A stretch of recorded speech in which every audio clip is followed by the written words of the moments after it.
So hello, everybody. This is Susan with the Drunk GM. Hopefully, Dan will be popping on a bit to join us a little bit later. Today we have a special guest, and I'll let you introduce yourself in a second. But just want to welcome everybody back. I think this is our fourth or fifth episode, and we really appreciate all the folks who have been following us, liking us, subscribing, sharing, all that stuff, and coming back for episode after episode. So thank you very much, and please keep doing so. It's the way these things grow and build and all that other junk. And today we're going to get straight to the heart of things.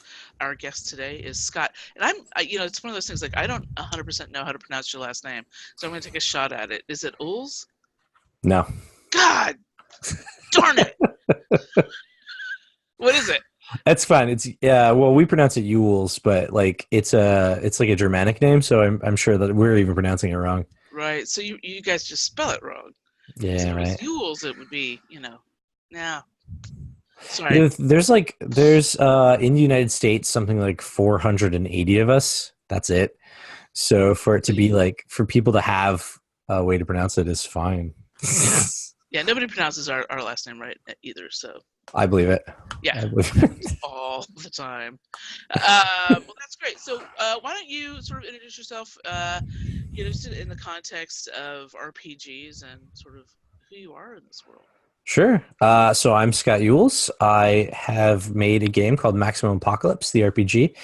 It's just a board game by the same name, and I'm working with the company that makes the board game, so we'll be launching that. Currently, right now, they're doing a Kickstarter for the larger box, so you can get a hold of my quick start guide there for free. But otherwise, I wrote for Stygian Fox, an adventure that's going to be coming out with their Wild Hunt book.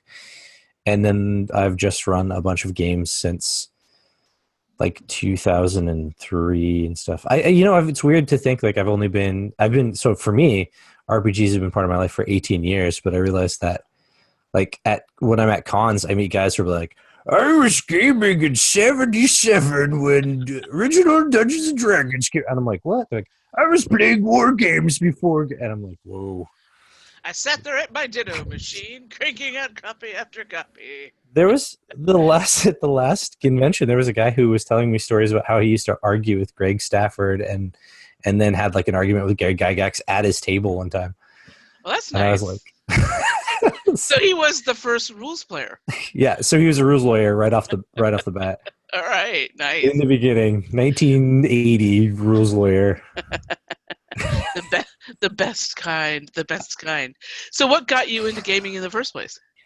So this thing is like, it's a weird question to ask because thinking about it, I think a lot of people actually have like ties to it. They just don't realize it. Mm-hmm. I played video games, right? I played like Zelda and stuff when I was younger, and that's like one thing. But then like when you're a kid, a lot of people got into choose your own adventures. And I think that was like the door that sort of made me interested in this game when it was offered to me like as a tabletop game, because I was super into choose your own adventures. But then I met some friends. I was in high school. I was a sophomore, and we were playing I was playing Magic the Gathering from like middle school. I was playing Magic with these guys, and one day one of them was like, "Hey, we're gonna play this game on Saturday." Like it was summertime, right? And they're like, "On Saturday, if you want to come by." We're gonna play in this game. It's called Shadowrun. It's like Dungeons and Dragons, and I was like, yeah, okay, I don't know either of those, so that's cool. But I showed up, and they were like, yeah, well, since you're new and this is our second game session, it's fine. Here's a troll character that we actually fought the last game session. If you want to just make him your character, and I was like, sure. And from that point forward, like I gave him a name and I personalized him, even though he was a pre-made character. Uh-huh. And then I just like showed up. I was like, "Hey guys," and like some guy tried to punch me, and I'm like, "Oh, I'm super tough. This is cool." And then it just went from there. And then I just I took off with that character and have been playing games ever since. Wow! So you started as a troll. I started as a troll. Yeah, I was a troll from the very beginning. Nice. That's awesome. And the best part was being a troll in Shadowrun is that I was big and tough and scary and dumb. And so I legit could troll people because here's the secret about this character, this premium character. He actually had the highest intelligence that that a troll could have in Shadowrun Third Edition.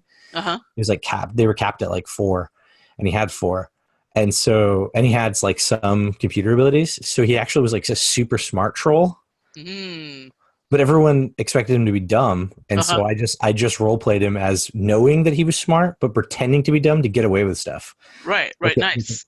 Yeah, so I'd be like, I didn't know I could do that, and like super like play around with that. So I did like troll people, like, what do you mean you don't know how to, like just get in their face about stuff and just make them annoyed, and then walk away from it because everyone's like, oh, he's just dumb. He doesn't know he's being offensive. Right. Right. Making all those anti-troll tropes. He's a troll list. Trollism. Yeah. That's just sad. So then how did you make the transition? I mean, I assume that as part of that, you just sort of were engaging in the multiple levels of all the different, all the offerings that were out there, or did you just like stick with Shadowrun for a long time? So my friends played Shadowrun or Dungeons and Dragons, and that's what we played for about a year or two. It was one or the other, but but then we had one friend who's like, "Hey guys, let's play Star Wars, the RPG," and we were like, "Okay, cool." Yeah. And I think this is D6 Star Wars time, or whichever one was the earlier version, and that's what we were playing. I don't remember what dice we were rolling, but I just remember like the game, and we had just gotten into technology, right? This is like 2004 something, and so we decided, because of the languages in Star Wars, that certain people had common languages, but I think aside from like whatever the common languages, none of us had those other languages, except like there were a couple of crossovers, and like I spoke Wookiee. Okay. But the other guys didn't know I spoke Wookiee, because it was the way it was sort of being played is like there was the group of like that the smuggler and his like companion, and then there was like the former Empire guy and his companion, and so we had like 2 groups, and they didn't know the other group didn't know I spoke Wookiee, because we didn't know each other, we weren't sharing our character sheets. Right. Oh, that's cool. And so what we did was we used technology. We had computers, and whenever the guy who was a Wookiee would like speak in Wookiee, like the joke was he had to speak in Wookiee, except when he was talking like as a player to other players.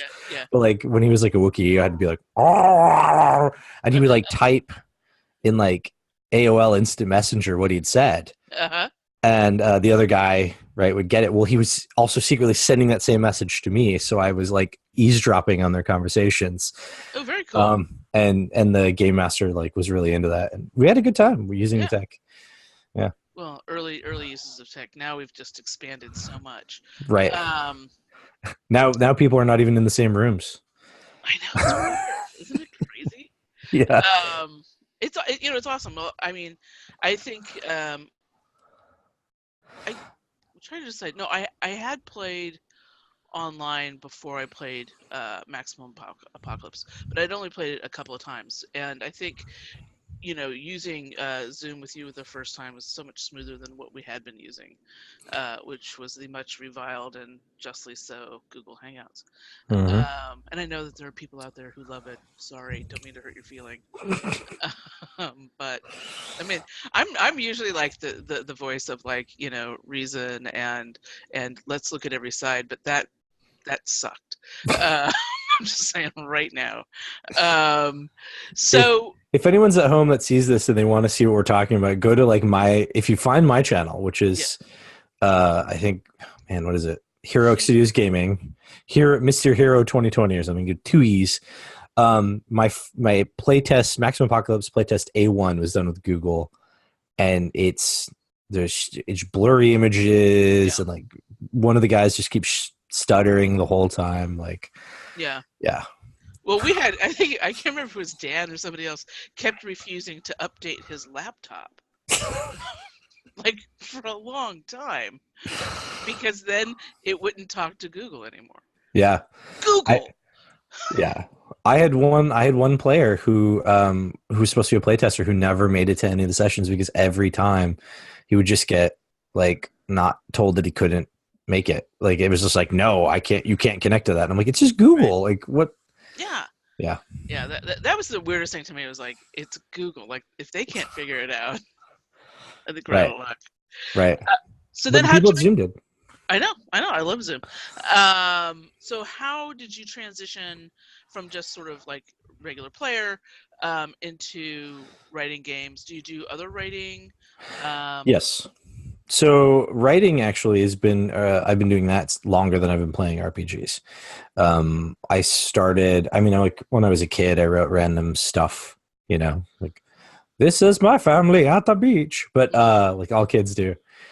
But it was middle school. I think it was seventh grade, sixth grade, seventh grade. It was seventh grade. Um, it might have started in sixth grade. I started with something. There was a writing kind of class that I was in, and then in seventh grade, I actually had a class in the school. It was like a club in sixth grade, and then a class in school. And we were encouraged to like write stuff. And I started writing. And what ended up happening was there were these writing prompts, and instead of just like each week writing a different sort of short 2-page whatever with the writing prompt, I actually continued the story every week.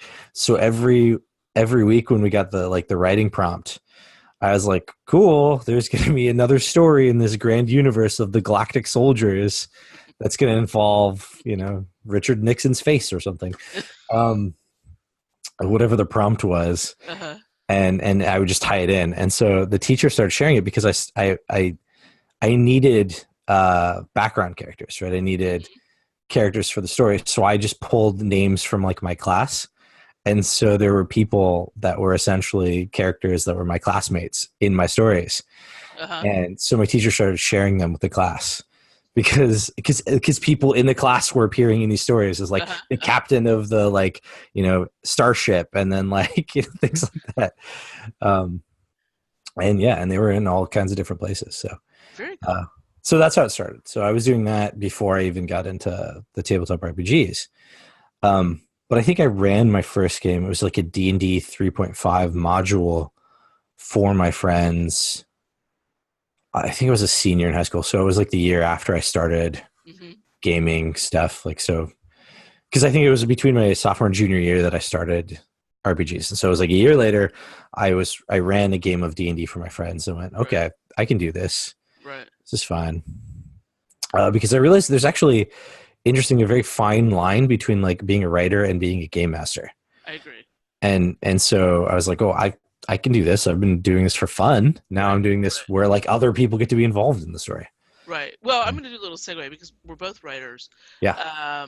and it's interesting because I feel like I do feel like it provides a tremendous amount of strength as a GM because Mm-hmm. you're fluid with story, and you have a good sense of like character arcs and Mm-hmm. how to create conflict, certainly how to create dialogue, Mm-hmm. um, but also I think if I think it could either be like really restrictive Mm-hmm. or it could really make you very, facile with Mm-hmm. the role of GM. I think that there are probably some writers who really write the whole thing out. Like they write the story and they're the railroaders kind of, I guess. Mm-hmm. Where they really want it to come out their way.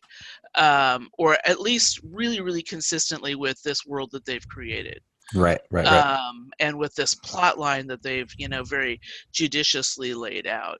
Yeah. um, but then I think for other writers, at least for me, um, I think that my background as a writer just allows me to respond well to things, to Mm-hmm. I feel like I've just kicked open my imagination doors, and so it's sort of like people who have an acting background or an improv Yeah. Right. background, Exactly.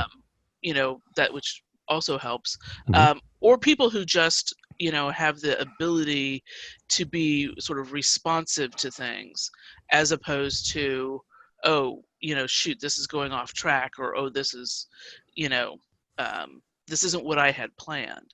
And I think for some writers that's hard because what they had planned was going to be so cool. I know that I had that feeling like with my first couple of sessions. I was like, but wait, there's so much more that you just missed. Like, but wait, there's going to be this whole thing with these gangsters that we've never seen again ever. Um, I'm just gonna like have to recycle some of that stuff. Um, Yeah. I was So I was running a Shadowrun campaign in 2015 or something, and I had like three different groups. This is in a previous Shadowrun campaign. I'd done something similar, so I had three different groups that they could do like things for. So essentially, their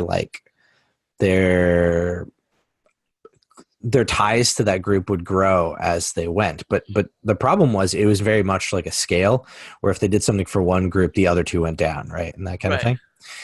So I would give them choices. Like each game session would be like, all right, well, your Johnson gives you this mission, but or offers you this job, but then this other right, Johnson, and then you like have a contact, like a guy says like these guys are looking for someone for a job, right.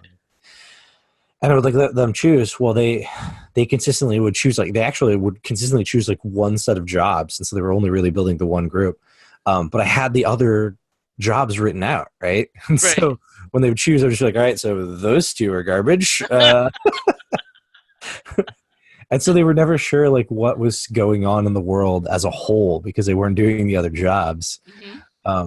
And they never because they never like went to do any of those jobs as time went, they never saw that other side. So they were just seeing the one side of the coin. Right.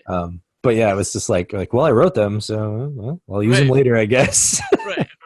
Right. Yeah, and I guess actually that helps as a writer as well because one of the first things you have to learn as a writer is letting go of ideas, Yeah. and letting go of, oh, here's this thing I wrote, it's beautiful, it's awesome. Whoops, it doesn't work anymore, or it doesn't fit in, or Nobody cares about that gang. exactly. So then you're writing, you're GMing, and then was Maximum Apocalypse, I should ask this, sort of, was that the first game you were involved in designing, or have you done other things before that?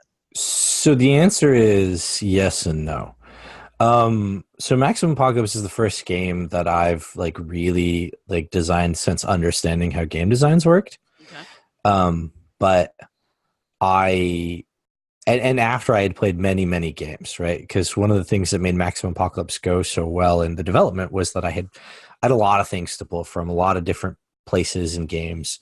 And because the internet now, you can basically buy or purchase like PDFs of basically every game that's out there. Right.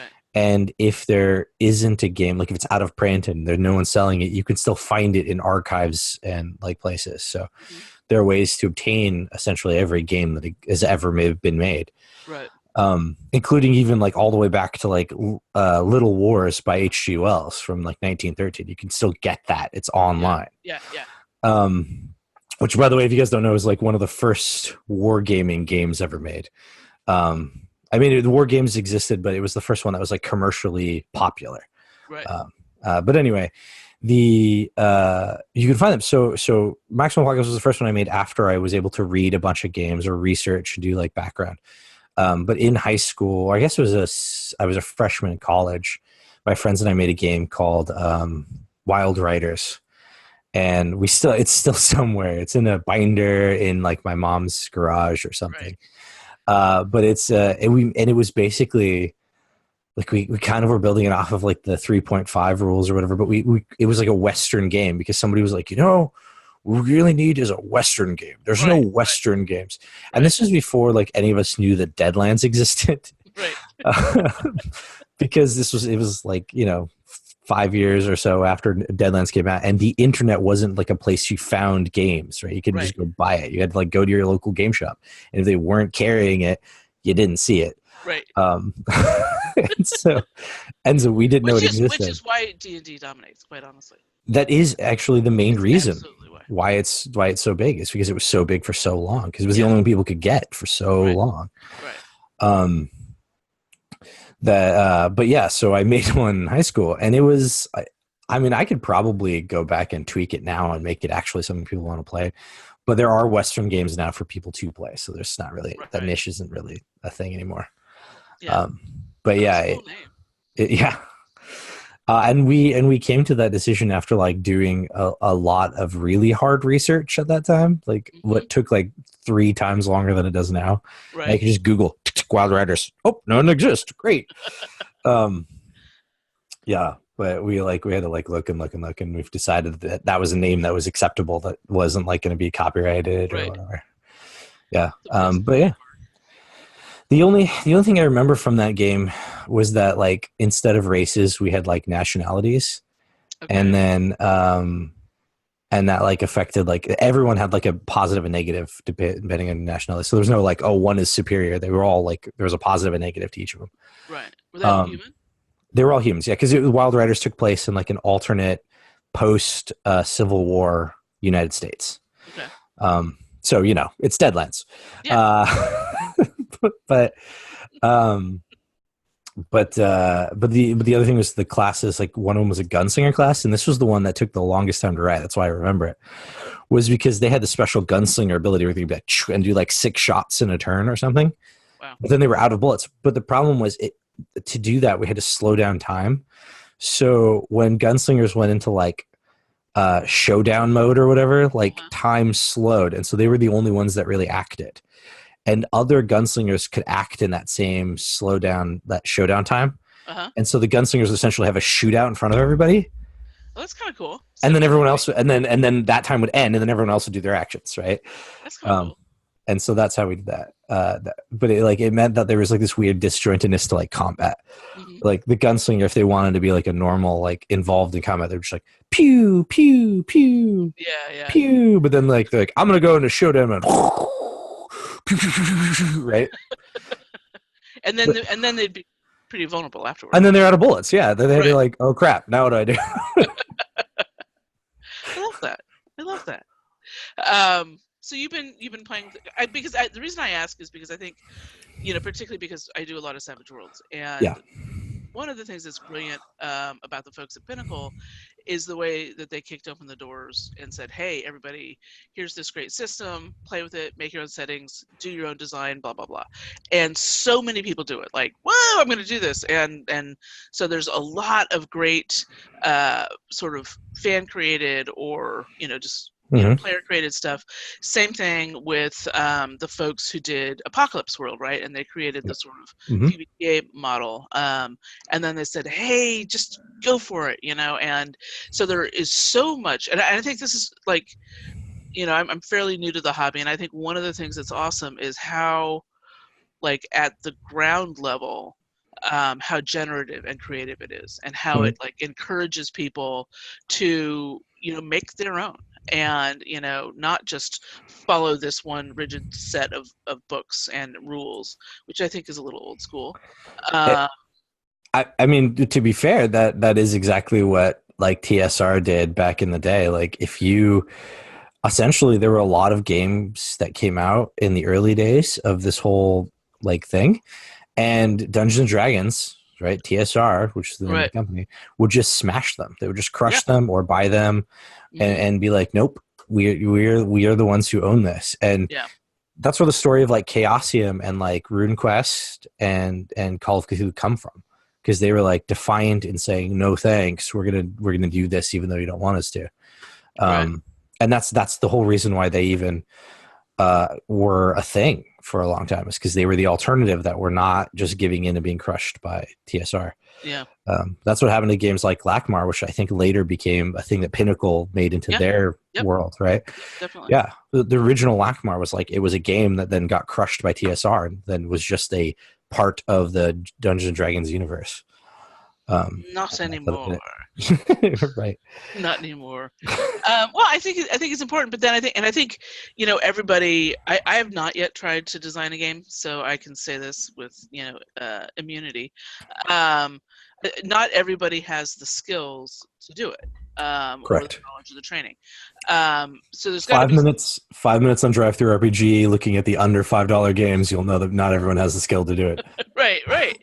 Well, I mean, and God bless them. It's At least they tried. yeah, and they had fun doing it, They and did. Yeah. yeah, but drive through RPG is sort of like, okay, how do you find the good ones?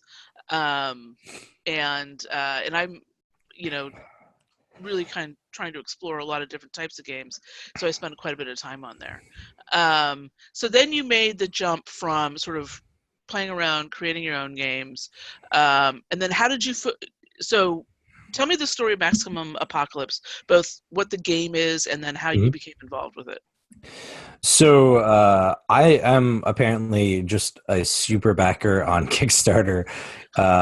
And so I just throw money at projects because I don't like money, I guess. Right, right. It's useless. It's useless. I don't need this. You have it. Um, but no, so I was Maximum Apocalypse was a board game that was on Kickstarter, and I'd stumbled across it. Weirdly, I think in the reverse order in which the two Maximum Apocalypse and the Few and the Cursed comic book became like a partnership. Hmm. It was like the opposite direction. Like I was backing Few and the Cursed comic book because I'm a comic fan, Right. and somehow like I got it came up the board game. Like I was looking at board games. It was like if you like Few and the Cursed, you might like this. And I was like, oh, this is cool. And it was a board game that was touting itself to be like this apocalypse game where you could fight zombies or robots or aliens. Hmm. And at the time, because it was still in Kickstarter, I was unclear. Oh, sorry. Whew. Man, this Henry Reinhardt's making me all this root Yeah, beer. it's root beer. It's Yeah, morning beer. little Morning beer. bubbly. Yeah, morning beer. Right. Yeah. Yeah. It was I was a little unclear as to how you could do all of those things in a board game, and I was Hmm. thinking this has to be like one world. But if it's one world, that's a pretty scary and awesome world for an RPG, really. Right. Well, because it's basically this idea that every kind of like really bad like civilization world-ending event happened in different Mhm. parts of the world. Correct. Um, That's the RPG. right. In the board game, that isn't clearly Okay. defined. Okay. Okay. Yeah, in the board game, it's just that like there are some missions that involve zombies and some that involve aliens, and I was like, well, how could this logically be without there being some kind of like giant, like everything everywhere, the whole world is over because there were all kinds of stuff when Right. the nuclear warheads were shot to get the aliens to go away, but they still were there, and so we built robots that they turned sentient. Like I had to figure out like how did this make sense Right. in my mind. So I messaged Mike Nade over at Rock Manor Games, who's the owner and creator of the game. He's the owner of the company and the creator of the game. Hmm. And I was like, "Hey, man, this is a really cool world. Do you think that would you ever make this into an RPG? Because I feel like this would be a great RPG universe you've created Uh-huh. here. Uh-huh. Because it's just like the toolbox is then open to be any kind of thing that I want it to be. If I want to throw zombies and Right. robots at somebody, I totally can. Right. Right." And I could use like the like aliens as like the main goal and have like an alien egg or something that's like about to unleash a bunch of aliens on people. Right. But like in the way of trying to get to that, there's like a bunch of weird kaiju or something, or there's like a kaiju in the way, and you got to get past him to get to the egg to save the world, right? And I was like, this Right. is a really cool universe for an RPG. Right. And he went, "Oh, that's cool. I don't really have a whole lot of experience in that." Uh-huh. So, and I was like, "Well, I do. Hmm. I could try to write something and see how you feel about that." So the agreement was, you go write something, throw it my way. I'll look at it and see if I feel good about it. Right. And that's how it started. And so I Nice. wrote something. I play tested it with a few people, and like in really rough play testing. Like the one thing about game creation that everyone should understand is like you definitely need to play test it, and you should play test it in the beginning, even when it's like two rules that you have. You have like there are humans and they have guns, and play test that. Right. Right? Right. Like Right. that's how intense it is. But I did rough play tests with my friends where like I focused on like one rule and like, okay, let's see how that plays out. Like, okay, cars move faster than people. Let's play test that rule and see how that plays Hmm. out. Hmm. And they were like little short, like half hour, 1 hour, like Hmm. play tests in the Right. beginning. And that's what I call my alpha play tests. And eventually that developed into more and more rules. And so like, for example, Dan was at the Yes. tail end of the alpha play tests. Okay. Okay. His play test with me was like the last play test of that kind that I did. And there was actually a story to that one. It was one of the Mm. first story play tests that I had. Right. All the rest were like really terrible pretenses. Like you're on the road and you see a camp over there. Go check it out. Yeah. Yeah. Yeah. Yeah. Kill things. Chase. Yeah. Chase them. See what happens. Negotiate with them. Yeah. And that Yeah. was it. That was like my players had to like fight two people at the same time to see how that worked out. They had to gang up on someone to see how that worked out for the bad guys. And then so that was that. And then your playtest was near the middle-ish of my beta Now playtest. we're back at recording. All right. We're So recording you again. cut off. it cut off right in the middle of that very exciting description. So people are going to be left wondering What was I about talking about? Yeah. about about Dan's really important playtest. But you were transitioning to the more important playtest, which is the one that I did with you, Right. which The was beta play tests yeah, where there's stories and there's things going on. And then so there, like in game design, like from what I understand, which took me a long time to figure out because it's really it's weird to say that like something as simple as a game design is controversial, but it is. There's welcome to controversy the over it. RPG world. Right. Someone's like, this is how it works, and then a whole bunch of people like had a flame war about it, and like, and then someone else was like, well, okay, but it does kind of work like this, and then they're like, well, screw you guys too. Um, but like, essentially, if and I don't want to like throw out what the flame war is because I don't want people to think that like I'm Right, agreeing or disagreeing with right, anyone on the right, flame right, war, but realistically, there's certain elements that need to be in a game design. right, And the way that it's been described is in this sort of method that describes it as like gamism, narrativism, or drama and simulation, right? And those are the things you have to pay attention to. And the rules, the dice rolling is basically what falls under the simulation, right, in a sense, for the way that I understand it. And then like the narrative drama things that we were talking about before, where like a writer will just write out this thing and not even pay attention to who their players are going to be or what. They just have the world written out, they have the story written out, right, and the player actions aren't going to affect it too much. right, right, And then the gaming aspect is the aspect of people being like, okay, now I'm going to go and I'm going to kill this monster, I'm going to win, and right, that's right, right, right, and those right. are the elements you need to make Uh-huh. an RPG. But in the playtest phase, like you're really focusing on the rules, right? You're really focusing Right, on making those rules work. right. And that's what those early days. So when your playtest came along, I had already that was all worked out. And Hmm. now I was just testing to see if the certain story elements worked with the rules. Hmm. So if I wanted to have a whole game where the bad guys are all in your head because you're dreaming, You you effed up, mother. then how does that work out? Well, it was really interesting. I mean, I will definitely put the link back down in in the doobly doo, whatever you call it. But it was a really great. Like I thought that it was a pretty polished system by the time I played it. Certainly, the writing of the rules. You know, like you and I have talked about, like how do you express those ideas in writing. Mhm. You know, that's a whole another level of challenge right there, and make it accessible. And I Right. don't know. I was one of the people. I don't think anybody else in our group created their own character.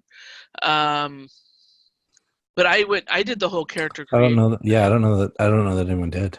right, which was a real interesting process. And because I feel like when you do character creation, you really learn like Mm-hmm. that's your first foray of learning the game.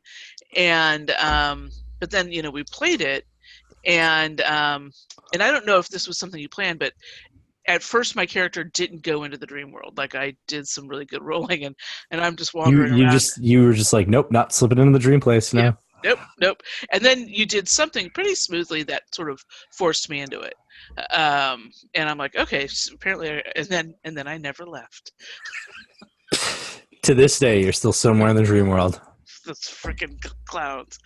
Um, so I mean, it sounds like, well, like the lesson I'm taking away from that story, going back to how you got involved was really that obviously you built your skills, you built your knowledge, you did a lot of hard work just Mm-hmm. putting yourself in a position where you could write a game or Mm-hmm. design a game, but then you created your own opportunity Yeah, with this particular project. And I think that's something people who want to make the transition into something, whether for me like it was writing comic books, for you it's doing game design. I think sometimes people wait for an opportunity to be presented to them. I They do think wait so. for somebody to reach out to them. Mm-hmm. And I think the big takeaway here is to get over, like, for me, like there's a certain amount of anxiety around it or apprehension around it, of just that reach out, like, Mm-hmm. I am a person who can do this. You are going to like this thing I'm going to do. I am skilled and I have ideas and I know how to do this. And then uh, and then follow up on it. And I I think mean, I think it's kind of scary, but it's also, pretty awesome when it happens. And it may be that it's hubris and you think you're better than you are, but you only know that by trying and failing. But I mean, they always say that, like, Yep. you'll Yep. miss 100% of the shots you don't take or whatever, that thing. But Yeah. like, realistically, like, to be fair, I took classes in college about writing, Hmm. and not all of them were great stories. Some of them were Right. just utter trash, and people were like, these are utter trash. My Right. professor's like, this is utter trash. And Yes. you have to have those moments to be like, okay, well, why was it utter trash? Right. And hopefully, if your people are nice enough, they'll tell you what elements are trash and what elements weren't trash, so you Hmm. can be like, okay, so what I need to do is stop focusing on like this aspect of Right. story, right? Or like, I'm apparently not good at that, or I need to build Right. those skills, Right. right? um and like, the one thing for me is I have a background in like foreign studies. Like, my master's degree is in international conflict management. Hmm. But my undergrad was in East Asian studies. I've lived in Japan, I've lived in Korea. And the one thing that one of my professors said about my writing that was really well is like, if I'm saying that people are from France or whatever, that person, I'll look up French Hmm. phrases Hmm. or things that people say, and Right. then I'll use that. So like, the character themselves would be like, instead of saying yes or yeah, they'll say like we, right? And Yeah. like, things Yeah. like stuff like that, just to make them feel real. Right. And Right. that creates an immersion. And like, every writer that's good does that. So I'm not saying I'm doing anything crazy, Right. Right. Right. but that was one thing that I was doing in an early writing class that a lot of other writers weren't doing, because I was just like, well, like, a Korean guy is not going to say yes, right? Yeah. Right. Or hello. Right. Uh, Japanese people, like, they always pause before they speak and they say like a thing, and I'm like, okay, so that's how he's going to talk. He's not going to just be mhm. like, well, this is the thing, dude. He's going to be like, "Ah, well, so this is the thing," right? Like, Yeah. you can Yeah. have like Yeah. a Yeah. pause. Right. Right. Well, I think that's, it's interesting because I think also people don't tend to lean into, like, they don't necessarily or cross over or overlap their interests. Right. And I think that's one of the things that has Yeah. certainly in many ways made me successful. And I think, like, every aspect of my life is about storytelling, Yeah. whether it's professionally or hobbyist or whatever else. Right. That's what I really am passionate about and sort of skilled in. Um, so I think it's something to really sort of focus on, is how do you bring all the richness of your life, whether you're a really organized person, or you're a carpenter, or you're Right. a whatever it is, your other knowledge and experiences, bring that in, um, and sort of lean into it as you're progressing, whether you're doing it as a writer, game designer, whatever, because that's what's going to make your thing, I think, also, like, unique. um, and I think I'm all for that. So I I was going to say that because I think the other misconception is that to be a person in in general, to like do what you want, you have to have like there's all kinds of people out there. They have all kinds of skills, and mhm. if you want to do something with those skills, that your hobbies, you actually like do have to like make those opportunities. I was going to wear a shirt, for example. I was going to wear a shirt today that doesn't quite fit my neck, and so it's fine. But like, for like being out, but like on like a podcast, I'd be like this the whole time, right? Um, it's great, but it was a friend of mine designed it. He actually made it, Uh-huh. and he's my old neighbor, and it's just, he got interested in doing like making shirt designs and making decals, like vinyl decals for motorcycles. And finally, instead of just doing like his 9 to 5 every day, he decided to start doing it. Right. And now, like, it's very small. He doesn't have a whole lot of people, but like, I bought a shirt from him for $15, and he sold a couple of shirts to people for like 15, 30, $40. Right. And it like paid for all those materials he used Hmm. to like get all of these shirts made. So now he's got a little bit extra and all of that material. And Right. he's going somewhere with it now. He's got his logo on that stuff and things like that. Right. He's made himself the opportunity. He's gone Right. out there and like, okay, I'm going to try. If I fail, then I fail. If I don't, Yep. then I Yep. don't. And it's a pretty cool shirt. So Yeah. he didn't fail, right? Yeah. Right. Right. Exactly. And like, my hobby of writing, Except like, he needs to work on the yeah, well, public. he does motorcycle stuff, right? So I think the shirt's just designed for motorcycle riding, and it was just, it's fine as like wearing it, but it's not Right. fine when I'm trying to talk and like have a shirt that's up here. But if I was on a motorcycle, it'd be great because it would keep my neck protected, right? Yeah, that makes sense. Um, Yeah. Hmm. but no, but no, we do have to make our opportunities, and like, to be fair, the first thing that I actually wrote that was officially published, because I wrote something that was in a magazine one time, like it was like a student magazine, so it's not a real magazine. Real magazine. Mm-hmm. But I actually submitted for a writing contest that was small time, Right. the HP Lovecraft Film Festival. Oh, cool. And In my, Providence? no, in Portland. Portland has the HP Lovecraft Film Festival. Oh, Yeah, I don't know I if you do knew not that. think I knew that. Yeah. It's in October. Hmm. Just must make note. Just one moment. If you happen to be in I just wish I knew people in Portland. I mean, well, two people now. Yeah, I know pretty much my entire family is now living there. Yeah, right. And because I live in California now, all of my family and half my friends now live in Portland. There you go.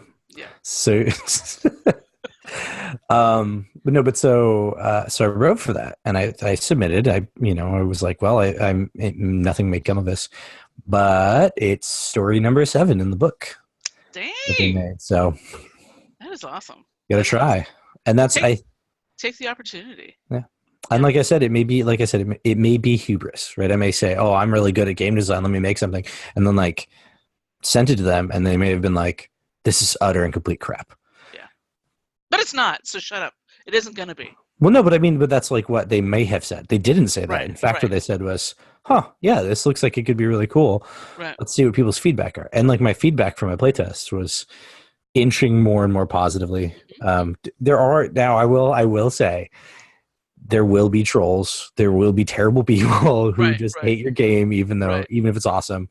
Right. Which is why Dan is not here today, I think. Yeah, I think he's he just was like, I don't know about this. yeah, I don't know.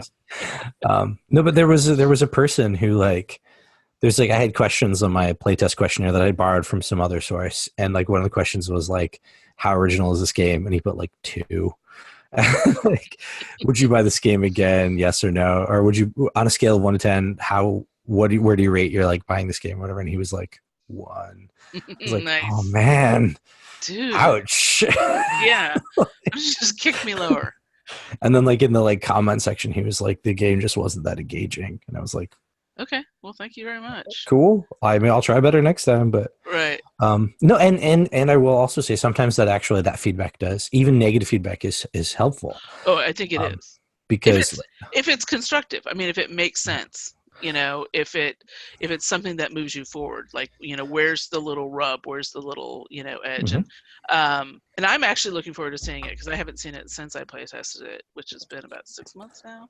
It was October, it was Halloween. Yeah, so it's been Because yeah. you scared the This crap was out the of me. Halloween game, yeah. Yep. So I guess it was the last of my playtests. Actually, you must have been at the very last playtest. Yeah. So I really recommend it. Let me just wrap up the Maximum Apocalypse thing because I do want to talk about con games. But so Okay. Answer my questions here. Maximum Apocalypse, the board game and the RPG, where Mhm. are they at right now? So the board game can be bought at your local friendly game shop. It's Yeah. out, and the expansion is also out. The Gothic Horrors expansion. So those are both available. They're at my local game shop. When you come to Portland next time, you could stop in and buy it at Guardian Games. Absolutely. It's there. But the currently in Kickstarter, Mike has the Legendary Box expansion, is what he's calling it. But essentially, he wanted to create minis for the board game instead of these cardboard cutouts of your figures, and he just couldn't feasibly make it happen in the previous playtests or in playtests Kickstarters. Right. So now he's got a Kickstarter for like the minis and because one of the biggest complaints, I've got him right here. This is box 1. Right, this is box 1. Very and nice. it is currently heavy because it has all of the cards. And then here's the expanded box 2, and it's not as heavy, but it's just so the stack of boxes here, these 2 together, are like ridiculous, right? Yeah. So what he's trying to do is have a bigger box that you can put everything into in one big box. So that's currently in Kickstarter. It's going to end at the end of the month. So probably by the time people see this, it'll probably already be over. Yeah. So right now, that Kickstarter is there for that, and in that, if you read the description of that, there's a link for one of the most current draft of the quick start rules. It'll be different when we actually are ready for it, when we do the Kickstarter for the game, Right. because there'll be things that we add to it, pre-made characters, adventure, etc.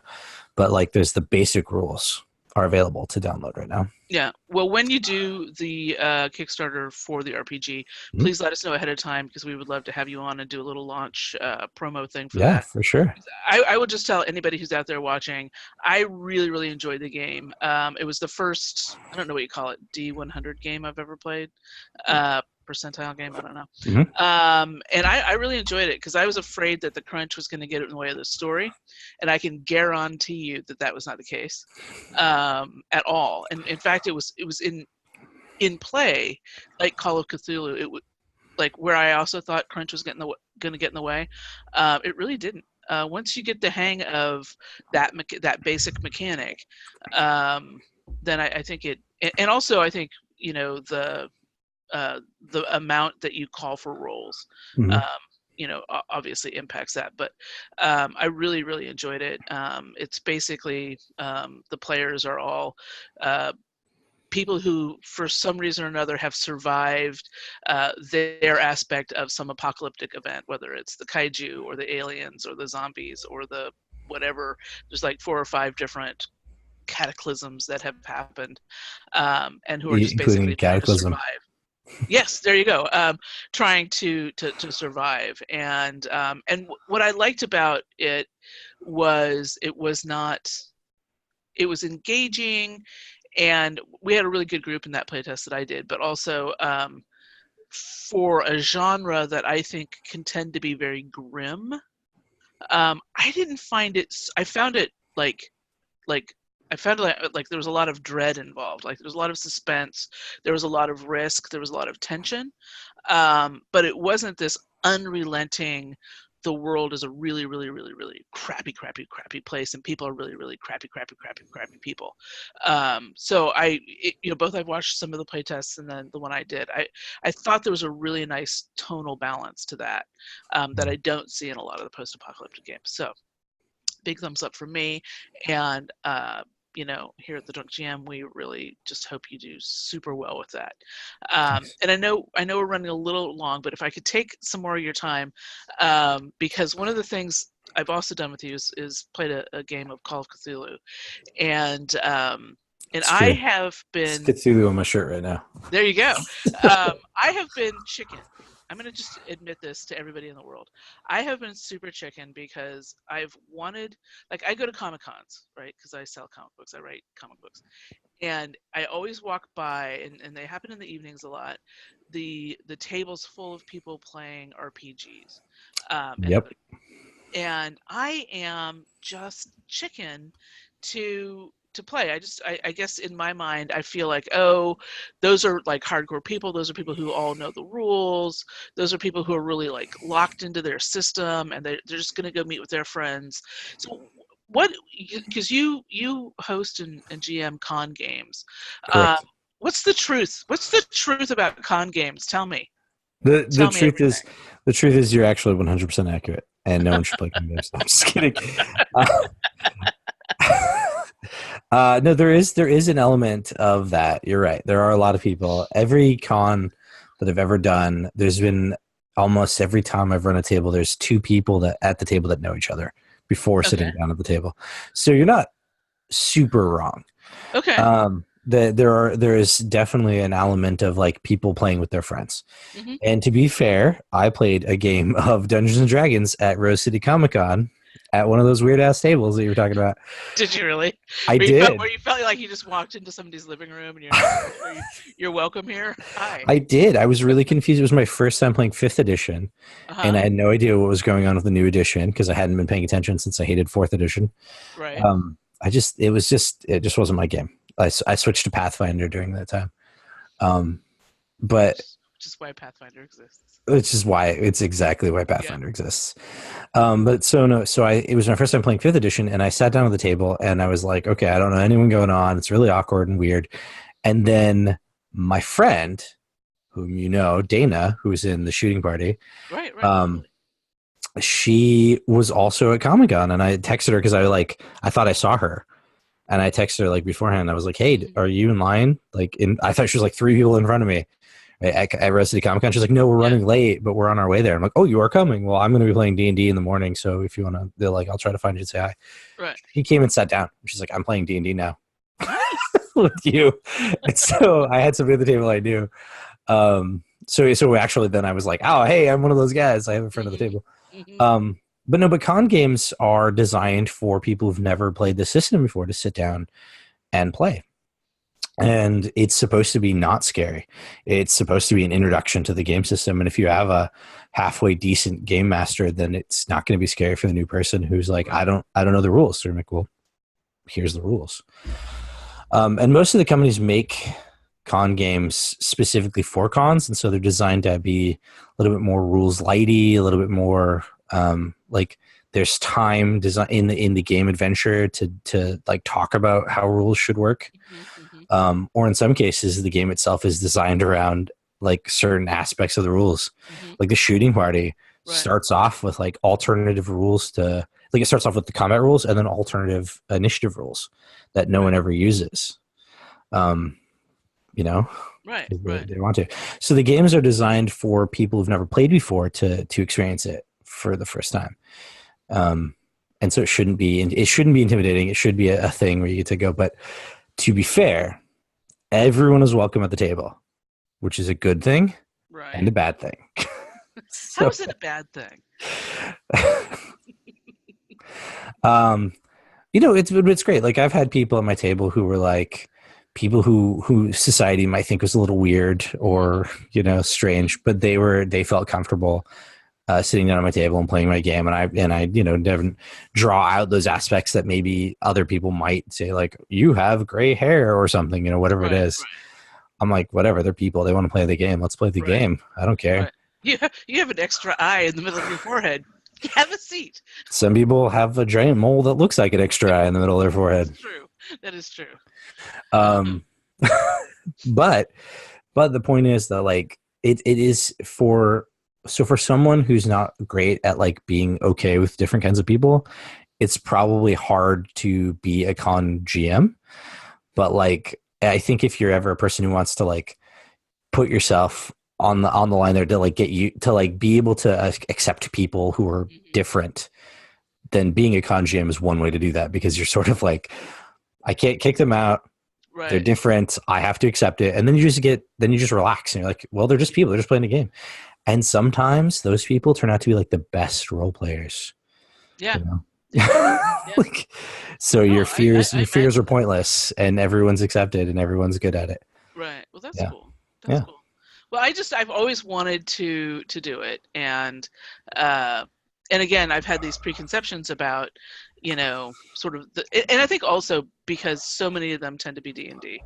Um, Like almost every convention I've ever been to, like there's at least one whole room dedicated to just Dungeons and Dragons. right, right. And I go to mostly comic conventions, so I have not been to a full-on game convention. Right. Um, and so I would say this, and one of the things I like about what you're doing is you're doing Call of Cthulhu, Yeah. which I think for some people feels like sort of like maybe a reach in terms of like their uh, like it does seem like it's maybe a little bit more of a complex game or a Mm-hmm. little bit harder game. Um, and what's your elevator pitch for people to play Call of Cthulhu? Is it one of your kind of go-to games or? It it is one of my go-to games. I've never thought of an elevator pitch. I was trying to think of one off the top of my head, but it's hard to like create an elevator pitch for a game in which you're designed to go crazy and possibly die. Yeah. Um, well, but so the thing about Call of Cthulhu is that it's an alternate look on the narrative aspect of gaming. Hmm. It's like a weird, and this I think is where Maximum Apocalypse also falls. It's a weird semi-crunchy, fairly narrative game. Hmm. Hmm. So like you do have some crunchy rules, but those crunchy rules are not supposed to be the aspect. Like you're not going to run around and like constantly be using those crunchy rules all the time. Like with Dungeons and Dragons, where like you kick open a door and then you're like combat the whole room, and then you Right. shut the Right. door Right. and you Right. kick open the door and you combat the whole room again. In Call of Cthulhu, as you enter rooms to rooms, you're like, I'm going to investigate. Mm-hmm. I'm going to look at stuff, and then maybe you go through a door and there's cultists there, and you're in the middle of their summoning ritual, and you're like, oh crap, and then there might be some Run away. combat, but Right. more than likely you're going to be like, I'm out of here. Those guys have knives. What am I doing? Right. Right. Um, so it's like a semi crunchy game, but one of the key things is that instead of having like health points, you have sanity points. Mm-hmm. And the more truth, wow, I just keep hitting my mic. The truth about the universe you find, the more your mind starts to unravel Mm-hmm. what you recognize as reality, and that's where your sanity points come in. And so it's the sanity is actually your hit points, and your hit points are literally for when someone stabs you with a knife. And Right. Right. Right. does one stab take you down or two? Um, Right. so it's a game that's designed for people who want to like to play a character that's looking into something, finding out stuff, and like and sort of exploring and adventuring Right. in an aspect that also has like these horror and dread elements to it. Yeah, I like Yeah. the mystery aspect of it, Yeah. and I think that mechanic works really well, and certainly the group that I was playing with you was just a really good group of people, Yeah, you and guys were all role playing constantly. I know, right? It's part of the name of the hobby, so we figured we should do it. But it was fun. So just to kind of wrap up yay con games. What are your like tips? Like, is there like con etiquette that you want like players to follow, or like what like 2 or 3 tips if you want to have a successful con experience from a player perspective? What should sort of like a player do or not do? Well, I think that one, yeah, that's kind of a thing. I should have thought of this beforehand because I knew this question was coming, but like I didn't really have time to think about it. Yeah. I think that like what players should do if they go to cons, like one thing to do is just like sort of relax and recognize that like there's always time constraints, and you have these people who run from place to place, and they're in a hurry, and it's like they want to experience a lot of stuff, and I get that, and they're excited. Mm-hmm. But the thing to remember is that this is your time. Like once you've entered the con hall, just relax Mm-hmm. and have fun. Yeah. And there's no right or wrong. There's no, way of doing it that is the wrong way. So just relax, pay attention to what's happening, right? And enjoy the experience, even if you're not in the limelight, and if you are, Right. because sometimes even characters that are not like in the limelight a lot of the time will end up doing something really cool in the end. I think it was in your game where one of the players was like, how do I try to ask someone to come to my room without making it sound like I'm being too Oh forward? yeah. Yeah. We started laughing for 15 minutes. Yeah. And Yeah. that was just a very innocuous thing Yeah. that was sort of thrust on that person. And now suddenly that person was like in the limelight. It was their moment. And everyone had a great time with that, trying to be like, Right. oh, that's a good point. How do you work that out? Yeah. Well, I think I feel bad because I think I was the one who created the reason why she had to go do it. You did. Yeah. And You I were was like, well, I'm that person. I'm like, phew. Although I will say this, as a player, I do tend to particularly try to make sure that other players share the limelight. Mhm. I think in life, certainly in the past, I hope not as much now, I tend to be a ball hog. And I think it's really important at least in the online games that I've played, to sort of, if you think you know the answer, if you think you know the best way to go, to share that, but to just not assume that everybody doesn't also have their own idea. And sometimes, even though you may have a better idea or whatever, sometimes just let go to it Mhm. and say, yep, okay, I'm gonna set my ego aside, I'm gonna set my plan aside. This person, hasn't really had an opportunity yet. They have an idea. Let's open up the stage for them and let them have their opportunity as well. Yeah. Um, and I I think think that's rule number 2 yeah. of con games. Well, it's getting out of the we all must win, we must all Yeah. succeed aspect, and I think that's. I mean, I've never again played a con game, but now clearly I know the key. So rule number 1, relax. Rule Rule number number 2 is 2, don't be a ball hog. Just yeah, like you don't. Sometimes you're not consciously aware of it. Just pay attention and be consciously aware, and maybe draw somebody in. Who knows? yeah, Maybe that one guy is somebody that needs to get drawn in. And then rule number 3 for me is like, if you ever go to a con, try to shower. If it's like more than 3 days, try to shower at least once during the con. Now I get like maybe you're busy. If it's only 3 days, maybe you don't. Right. Maybe you're just so busy. But try to shower at least once. Oh, I know. Please. The last day of every con I've ever been to is just bad. It's funky city, funky city. Yeah. And sometimes it's just residual because that person's wearing the same shirt for 3 days or something. And it's like, listen, maybe bring Yeah. more than one pair of clothes and maybe shower at least once. Yeah, yeah. I think That's that's all. true of every con. I think it's true of every con, of every social gathering that lasts more than a day. Exactly. Should shower Um, at least once. yeah, that's a general rule. General rule. Well, hey, thank you very much for taking the time to Yeah. talk with me. I'm sorry Dan wasn't able to make it. I know it's too But bad. Hopefully he's all right and not like got too drunk at home and forgot to turn. no, Maybe he's talking to his computer right now by himself. he probably is. He's probably do. I wish these people were here, but I'm very very entertaining. He might think he might be on YouTube, think he's conversing with us, and we're just not responding to him. Exactly, I'm which is just kidding. probably it's usually the case. Um, Man, good so man. He's a good man. he is. I think I think one of his kids has been sick, so he's Yeah, that's probably what it is. I know. So thank you so much. So one of our traditions here on Drunk GM is we like to sort of raise a glass and toast others who are doing well and things that interest us outside of our own products and projects. Right, for sure.